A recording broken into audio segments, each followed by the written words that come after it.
우리는 행복한 사람입니다. 네, 우리는 행복한 사람인 줄 믿습니다. 네. 여러분, 우리 교회 5대 비전이 있죠?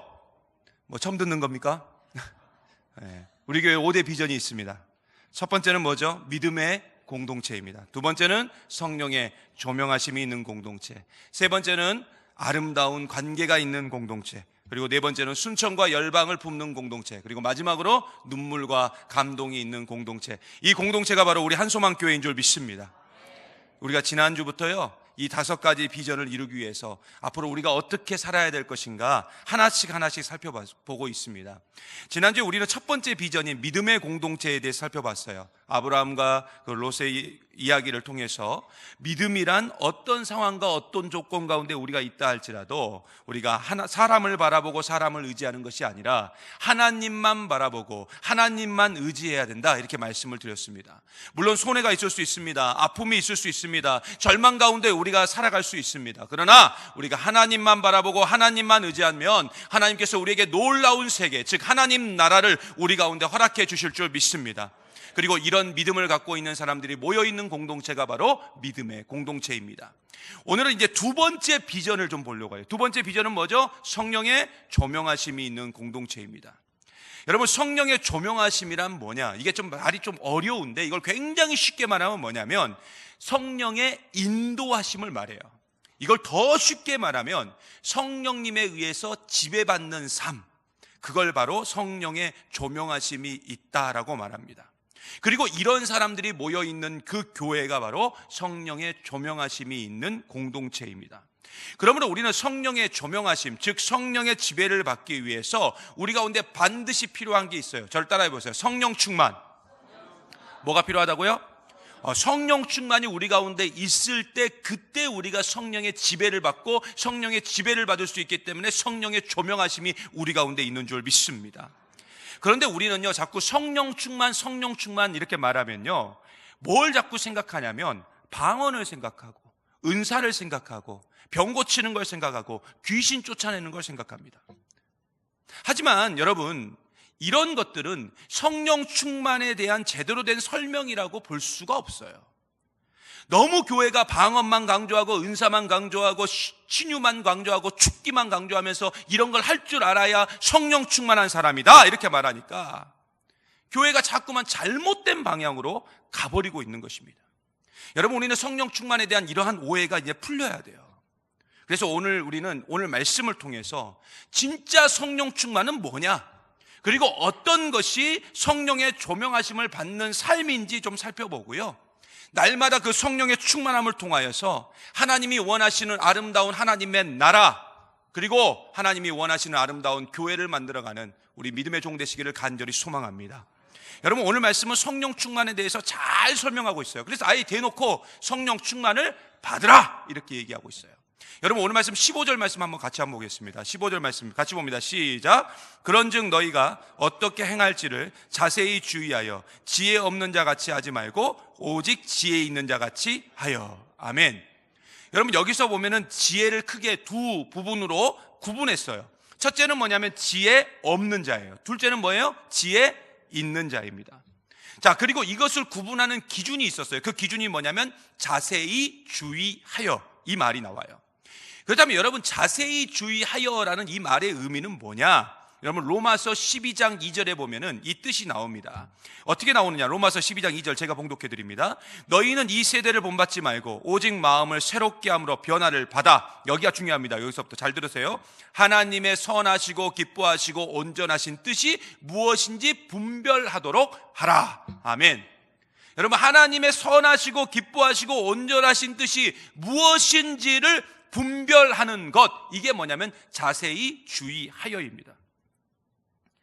그렇다면 뭐에 대해서 우리가 자세히 주의해야 되느냐? 바로 하나님의 선하시고 기뻐하시고 온전하신 뜻이 무엇인지를 주의해야 된다는 거예요. 그리고 이게 뭐냐면 이게 지혜라는 것입니다.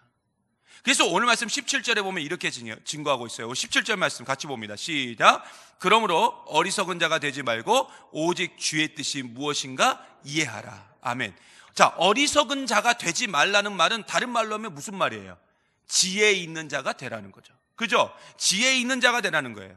근데 그 지혜 있는 자가 되기 위해서는 뭘 해야 되느냐? 주의 뜻, 하나님의 선하시고 온전하시고 기뻐하신 뜻이 뭔가를 알라는 거예요. 그러면 하나님의 선하시고 온전하시고 기뻐하신 그 뜻이 뭐냐? 그 지혜로움이 뭐냐? 그게 바로 성령 충만이라는 것입니다. 그게 우리 가운데 있을 때, 그 성령의 충만함이 우리 가운데 있을 때, 성령의 조명하심이 우리 가운데 있을 때, 우리가 하나님의 선하신 뜻, 기뻐하시는 뜻, 그 온전하신 뜻을 다 이룰 수 있다는 거예요. 그리고 그게 바로 지혜로운 자의 삶이라는 것입니다. 우리는 지금 성령 충만에 대해서 이야기를 하고 있습니다. 여러분, 우리가 꼭 기억해야 될 사실이 있는데요, 이 성령 충만은 이 하나님 말씀과 분리되어서 이야기할 수 없습니다. 여러분, 한국교회의 성령 충만은 대부분이 아까도 말씀드렸지만 은사주의 쪽으로 다 흘러버렸어요. 그래서 우리가 성령 충만하면 가장 먼저 떠오르는 것이 방언이고 은사이고 병고침이고 불이고 능력이고 뭐 귀신 쫓아내는 것. 그러니까 예를 들어서 방언을 너무 잘하시는 분이 계셔요. 뭐 귀신을 쫓아내는 분이 계셔요. 그럼 우리가 어떻게 생각하냐면, 이야, 저분은 성령 충만한 분이구나, 이렇게 생각하고 있어요. 물론 여러분, 그게 성령 충만의 증거일 수 있어요. 그걸 부정하는 건 아니에요. 하지만 이런 것이 성령 충만의 전부이다라고 생각하면 우리는 큰일 납니다. 이것을 전부라고 생각하니까 어떻게 돼버렸냐면, 방언 못하고 은사 못 받으면 아예 교회에서는 사람 취급을 안 해버리는 거예요. 그리고 막 방언하라고 억압하고, 방언을 못하니까 뭐 할렐루야 100번 하면 할렐루야 할렐루야 할렐루야 할렐루야 이렇게 하면서 자연스럽게 방언이 된다고 말도 안 되는 거라서 막 가르치고, 그런 걸 하니까 결국은 그런 모든 것을 가지고 성령 충만 받았네 못 받았네 이런 걸 결정하고 있으니까 교회의 수준이 아주 바닥을 치고 만 것입니다. 여러분, 성경에서 말하는 성령 충만은 전부 다 뭐하고 연관되어 있느냐? 성품에 연관되어 있어요. 여러분, 성경에서 말하는 성령 충만은 전부 다 성품으로 이야기하고 있다고요. 여러분, 갈라디아서 5장 22절과 23절에 보면은 이렇게 증거하고 있습니다. 이거 너무나 유명한 구절이죠. 오직 성령의 열매는 사랑과 희락과 화평과 오래 참음과 자비와 양성과 충성과 온유와 절제니 이 같은 것을 금지할 법이 없느니라. 아멘. 여러분, 여기서 보면은 열매라는 단어가 나와요. 열매. 자, 열매라는 단어가 나오는데 이걸 헬라어 원어로 보면 이 열매라는 단어는 복수로 쓰이지 않고 단수로 쓰이고 있는 것을 볼 수가 있어요. 자, 성령의 열매가 몇 가지였어요? 9가지였으면 복수로 쓰여야 돼요. 근데 이걸 단수로 썼다고요. 하나인 것처럼 말했어요.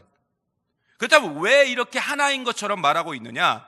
바로 한 사람 안에서 그게 복합적으로, 그게 뭐예요? 사랑과 희락과 화평과 오래 참음과 자비와 양성과 충성과 온유와 그 절제가 한 사람 안에서 복합적으로 종합적으로 나타나야 될 덕목이 뭐냐면 그게 바로 성령의 9가지 열매라는 거예요. 그래서 그걸 복수로 쓰지 않고 9가지지만 복수로 쓰지 않고 단수형으로 지금 쓰고 있다는 것입니다. 여러분, 이게 무슨 말이냐면은 더 쉽게 말하면 사랑하는 사람, 사랑을 실천하는 사람은 기쁨이 올 수밖에 없습니다. 화평을 추구하는 사람은 인내가 올 수밖에 없어요. 더 쉽게 말하면 사랑하는 사람은 그 외에 8가지가 다 따라오게 돼 있다고요. 그게 진짜 성령 충만한 사람이에요. 그런데 한번 예를 들어서 사랑은 많은데 자비가 없고 온유한데 착하지는 않아요. 여러분, 이게 말이 돼요? 착한데 절제가 안 된다. 그러면 여러분, 이런 분을 보면서 우리가 성령 충만한 사람이라고 볼 수 있어요? 우리가 아까 방언, 병고침 뭐 이런 얘기를 했잖아요.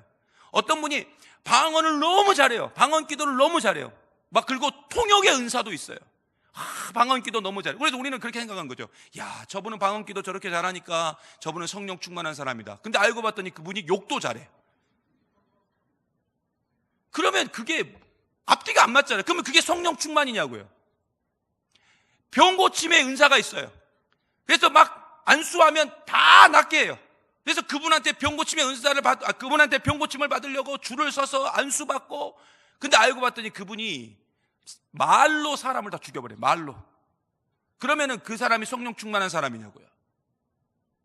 여러분, 성령 충만은 그런 게 아니에요. 성령 충만은 뭐냐? 바로 성령의 9가지 열매처럼 내 삶의 성품으로 다 좋은 것으로 드러날 때 그 사람이 바로 성령 충만한 사람인 줄 믿습니다. 그래서 우리는 늘 성령 충만함을 뭘로 기준 삼고 나가야 되느냐? 그 사람의 성품을 보면서 이 사람은 성령 충만하다? 아니다. 아니면 내가 지금 성령 충만한가? 아닌가를 우리가 확인해야 될 줄 믿습니다. 그런데 이 모든 건 결국 어디서 나오느냐? 사람과 사람의 그 관계 속에서 나오더라고요. 그렇잖아요. 그 관계 속에서 나와요. 그래서 여러분, 성령 충만한 사람은 모든 관계 속에서 사랑할 수밖에 없어요. 모든 관계 속에서 기뻐할 수밖에 없어요. 화평하게 만들 수밖에 없어요. 인내할 수밖에 없어요. 자비와 양선과 온유와 절제가, 충성이 드러날 수밖에 없다고요. 그래서 우리는 이런 사람들이 모여있는 공동체가 바로 결국은 천국이 될 수밖에 없는 줄 믿습니다. 그러므로 우리는 그런 공동체를 만들어야 돼요. 확실한 성품의 변화, 확실한 삶의 변화가 일어나는 그런 공동체가, 그런 우리의 삶을 통해서 하나님 나라가 드러나게 될 줄 믿습니다. 여러분, 오늘 말씀 16절에 보면 이렇게 말하고 있죠. 세월을 아끼라, 때가 악하니라. 여러분, 아끼다의 반대말은 뭡니까? 허비하다, 낭비하다가 아끼다의 반대말입니다. 여러분, 오늘 말씀 18절에 보면 이렇게 증거하고 있어요. 술 취하지 말라, 이는 방탕한 것이니 오직 성령으로 충만함을 받으라. 자, 여러분, 술에 대해서 이야기가 나왔어요.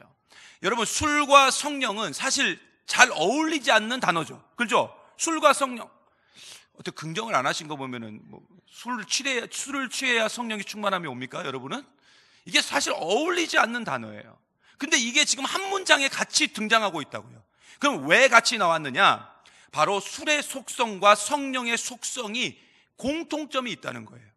여러분, 헬라어 원어로 보면요, 이 술 취하다의 그 취하다라는 말과 성령 충만의 그 충만이라는 단어가 원뜻, 그러니까 어근, 저 앞으로 그 단어의 뜻을 찾아가 보면 같은 말입니다. 같은 말이에요. 그러니까 취하다와 충만은 같은 말이라고요.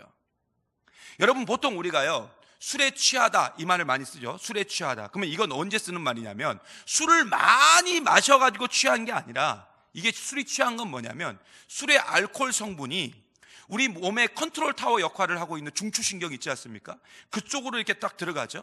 근데 중추신경이 어떤 역할을 해요? 몸의 균형, 판단력을 이렇게 조절하는 역할을 합니다. 근데 알코올이 그 안에 딱 들어가게 되면 어떻게 되는 거예요? 그때부터 그것이 우리의 모든 몸을 다 조절해 버리는 거예요. 그래가지고 이상하게 만들고 결국은 뭐가 됩니까? 개가 되는 거죠. 이걸 취한다라는 표현으로 지금 이 사도 바울이 쓰고 있는 거예요. 오늘 우리 청년들과 청소년들이 함께 예배를 드리고 있기 때문에 제가 더 말씀을 드리는데요, 한국교회가 이 성도들에게 금주를 말합니다. 그렇죠? 세례받는, 여러분 아까 우리가 성찬을 다 했지만은 이 세례받기 전에 항상 물어보는 게 뭐예요? 술 먹지 마세요, 담배 피지 마세요, 앞으로는 그런 거 하시면 안 됩니다 라고 이야기를 하죠. 그리고 뭐 청소년 팀에서도 그러고, 뭐 아동 팀에서도 그러고, 뭐 청년들도 마찬가지고, 만날 때마다 술 먹지 마라, 술 먹지 마라, 그 얘기 엄청 합니다. 금주에 대해서 엄청나게 가르쳐요.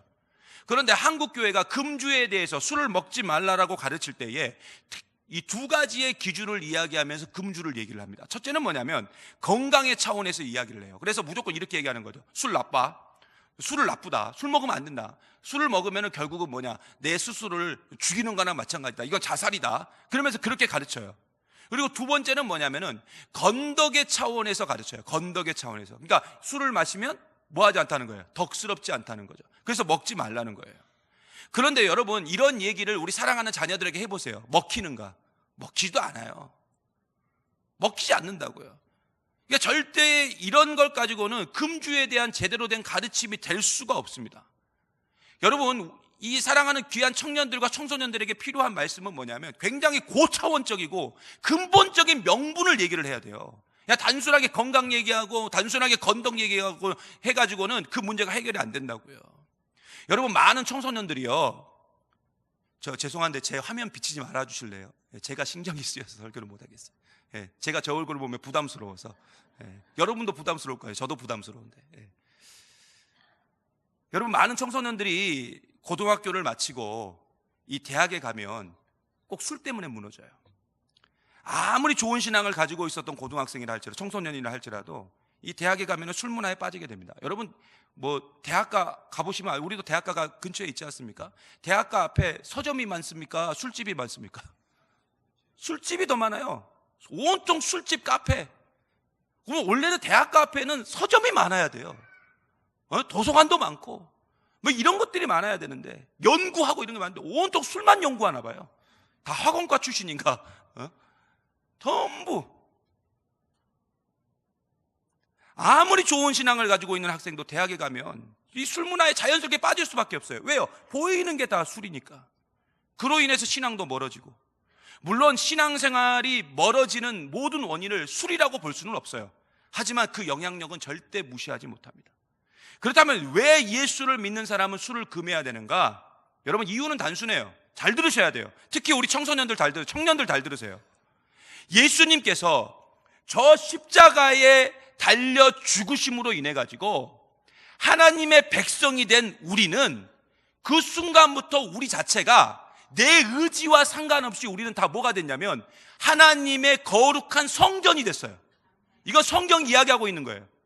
우리는 지금 누구냐면은 성령님이 내 안에 거하시고 있다는 거예요. 그래서 성령의 전이 되었단 말이에요. 그래서 우리를 지배하고 우리를 주도하는 분은 오직 하나님 한 분 외에는 절대로 있으면 안 돼요. 그런데 술에 취하면 결국 어떻게 돼요? 누구의 지배를 받아요? 술의 지배를 받아요. 그리고 그게 우리를 통치한다고요. 저도 예전에 술 많이 마셨습니다. 제가 모를 줄 아세요? 저도 잘 알아요. 어떻게 되는지 저도 잘 안다고요. 어떤 상황이 되는지 잘 안다고요. 그래서 우리는 술 취하면 안 되는 거예요. 왜요? 나는 성령의 지배를 받아야 되는 사람이 술의 지배를 받고 있으면 되겠냐고요. 그래서 오늘 말씀에 뭐라고 말하냐? 술 취하지 말라. 그리고 성령의 충만함을 받으라, 이렇게 말하고 있는 것입니다. 그런데 여러분, 술 취하지 말라라고 하면서 그 다음 단어가 뭐라고 나왔어요? 이는 방탕한 것이니, 이렇게 나왔어요. 여러분, 방탕이라는 것은 뭐냐면 낭비하고 허비하는 거예요. 낭비하고 허비한다고요. 여러분, 방탕에 대한 대표적인 성경이 뭐냐면 출애굽기입니다. 여러분, 하나님의 은혜로 400년 동안 노예 생활했던 이스라엘 민족이 그 애굽을 탈출하게 돼요. 하나님의 은혜로. 그런데 그들은 그 애굽에서 약속하신 가나안 땅까지 사실 2주도 안 걸려요. 2주도 안 걸려요. 11일이면 갈 수 있어요. 11일이면 충분히 갈 수 있는 거리를 이들이 몇 년이 걸려서 갑니까? 40년이 걸려서 간다니까요. 여러분, 11일 만에 갈 수 있는 길을 40년 만에 갔다는 것은 그것만큼 뭐예요? 시간 낭비한 것도 없고 시간을 허비한 것도 없어요. 근데 이게 뭐냐면 이게 방탕이라고요. 근데 이 방탕이 어디서 왔느냐? 결국 이스라엘의 불순종, 하지 말라는 것만 다 골라서 했기 때문에 그들에게 하나님께서 이러한 엄청난 저주를 내리신 거예요. 돌아서. 이번 가을에 제 친구 한 명이 이번에 목사 안수를 받았습니다. 근데 이 친구는 사실 저랑 같이 신학교를 입학했어요. 근데 제가 올해 지금 목사가 된 지 지금 13년 차 이렇게 들어가는데요. 그 친구는 이제 받은 거예요. 13년 만에. 13년 동안 방황하고 어차피 받을 건데 방황하고, 물론 하나님이 그걸 하신 이유가 있겠죠. 방황해서 이번에 베트남 선교사로 나가게 됩니다. 물론 그 시간 동안 그 친구가 얻은 것도 있긴 하겠지만, 그 목사님이 얻은 것도 있긴 하겠지만 괜히 시간을 낭비해버린 거예요. 왜 그러냐? 그 친구는 불순종했거든요. 오라고 하나님이 불렀지만 안 왔기 때문에. 여러분, 이스라엘 민족은 항상 그랬어요. 그렇게 불순종했어요. 그러다가 어떻게 된 줄 아세요? 급할 때만 하나님을 찾아요. 하나님을 나의 구주, 나의 하나님, 또 내 아버지, 오직 나의 주님으로 진실하게 고백한 적이 별로 없었어요. 그런데 이렇게 살면 어떻게 되느냐? 모든 게 낭비고 모든 게 허비예요. 여러분, 세상에서 제일 무서운 죄가 뭔지 아십니까? 세월 낭비하고 허송세월 보내는 것. 그게 바로 세상에서 제일 무서운 죄죠. 그리고 이게 뭐냐면 이게 술 취함이에요. 이게 방탕이에요. 세월을 낭비하고 세월을 헛되게 보내는 것. 그래서 혹시 아까 성찬식 하면서 좀만 더 주지, 혹시 이렇게 생각하시는 분은 계셨다면 회개하셔야 돼요. 결국 우리를 향한 하나님의 온전하시고 선하시고 거룩하신 뜻은 뭘 하는 거냐? 성령의 충만함을 받는 것인 줄 믿습니다. 그러므로 여러분, 우리가 성령 충만 받지 못한다면, 그래서 우리의 삶에 변화가 일어나지 못한다면, 우리의 삶에 성령의 열매가 맺어지지 못한다면 우리가 보내는 시간은 다 헛된 시간, 방탕의 시간이 될 수밖에 없다는 것입니다. 그렇다면 지금 우리는 어떻게 우리의 삶을 보내고 있습니까? 여러분, 성령의 충만함은 우리의 성품으로 반드시 드러나게 되는 줄 믿습니다. 결국 내 성품이 성령의 9가지 열매, 즉 사랑과 희락과 화평과 오래 참음과 자비와 양성과 충성과 온유와 절제가 우리의 삶에서 한꺼번에 다 드러나야 돼요. 그래야 우리는 방탕하고 낭비하고 허비하는 삶에서 우리가 벗어날 수 있는 줄 믿습니다. 그러므로 여러분 끊임없이 기도하세요. 하나님, 내가 성령의 지배를 받기 원합니다. 세상의 지배가 아니라, 사람의 지배가 아니라, 내가 이제는 어떤 것의 지배가 아니라 성령의 지배를 받기 원합니다라고. 여러분, 성령의 지배를 받는 게 뭐예요? 결국 성령의 조명하심, 성령의 인도하심을 받는 것입니다. 그러면 그렇게 살면 어떻게 되느냐? 아까도 말씀드렸어요. 결국 하나님 나라가 그 사람 가운데 임하게 되고, 그 가정 가운데 임하게 되고, 우리 교회 가운데 임하게 될 줄 믿습니다. 여러분, 성령 충만은 하나님이 원하시는 삶으로의 변화예요. 그건 좋은 거예요. 그래서 성령의 조명하심을 받은 사람이 바로 하나님 나라를 만들어갈 수밖에 없다는 것입니다. 지금 우리의 삶은 어떻습니까? 하나님 나라입니까? 여러분, 정말 여러분의 삶이 지금 하나님 나라예요? 매번 기쁘고 매번 사랑이 넘치고 매번 평화가 넘치고 매번 여러분의 자비와 양성과 충성과 온유와 절제가 넘쳐납니까? 만약에 그게 없다면 지금 우리는 성령 충만하고 있지 못하다는 증거예요. 그럼 뭐 하면 됩니까? 기도하면 돼요. 하나님께서 기도하라고 말씀하셨어요. 예수님께서 기도하라고 말씀하셨다고요. 약속하신 성령을 위해서 기도하라. 그러면 내가 채워주리라, 부어주리라. 그리고 그게 부어졌더니 변화가 일어났잖아요. 그게 사도행전 2장에 나오잖아요. 여러분, 빈들과 같이, 메마른 땅과 같이 그렇게 살아가는 내 삶 가운데 이제는 천국이 임해야 될 줄 믿습니다. 내 사랑하는 자녀에게 임해야 될 줄 믿습니다. 우리 교회에 임해야 될 줄 믿습니다. 그리고 이 모든 것은 성령 충만함이 있을 때 가능한 줄 믿습니다. 여러분, 성령의 충만함을 간구하세요. 이따 우리 함께 찬양하고 기도할 텐데요, 간구하세요. 불같은 능력이 여러분에게 진짜 임해야 돼요. 그리고 내 삶에 변화가 일어나야 돼요. 그냥 불만 받고 끝내버리면 아무것도 못해요. 그러면 내 그냥 뜨겁기만 하다 끝나는 거예요. 변화가 일어나야 돼요. 그럴 때 바로 우리 가운데 하나님 나라가 임하게 될 줄 믿습니다. 오늘도 이 사실을 믿고요, 믿음으로 나아가는, 그래서 하나님의 나라를 만들어가는 저와 여러분 되시기를 간절히 소망합니다. 이 시간 우리 함께 찬양하며 나아갔으면 좋겠어요. 우리 빈들의 마른 불같이 이 찬양 우리 함께 하시면서요, 우리 하나님 앞에 다시 한번 결단하고, 주님, 빈들의 마른 풀같이 시들은 나의 영혼 가운데 주님이 약속하신 그 성령을 간절히 기다리오니 우리 가운데 성령의 단비를 내려 주시옵소서라고.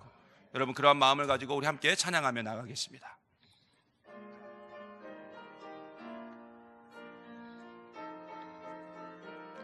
빈들의 마른 풀같이, 빈들의 마른 풀같이 시들은 나의 영혼, 주님이 약속한 성령 간절히 기다리네. 가물어 메마른 땅에 단비를 내리시듯 성령의 단비를 부어 새 생명 주옵소서. 반가운 빗소리 들려, 반가운 빗소리 들려.